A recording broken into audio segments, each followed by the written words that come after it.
صبر کرنے اور صبر آنے میں بڑا فرق ہے۔ صبر کرتے کرتے انسان مضبوط ہو جاتا ہے اور صبر آتے آتے انسان خاموش ہو جاتا ہے۔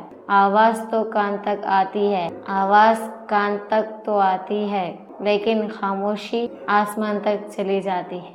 رسول اللہ صلی اللہ علیہ وسلم نے ارشاد فرمایا، اگر تم اللہ پر اس طرح توکل کرو جیسے کہ اللہ پر بھروسہ کرنے کا حق ہے، تو تمہیں اسی طرح رزق دیا جائے گا جیسے پرندوں کو دیتے ہیں کہ پرندے صبح خالی پیٹ نکلتے ہیں اور شام کو پیٹ بھر کر واپس آتے ہیں۔ اپنی زندگی کو ان لوگوں سے نہ ملائیں جو حرام سے لطف اندوز ہو رہے ہیں، چاہے بظاہر وہ زیادہ کامیاب اور خوش نظر آ رہے ہوں۔ یقین کریں کہ اس دنیا کی کوئی چیز بھی دین کے مقابلے میں ہرگز نہیں ہے۔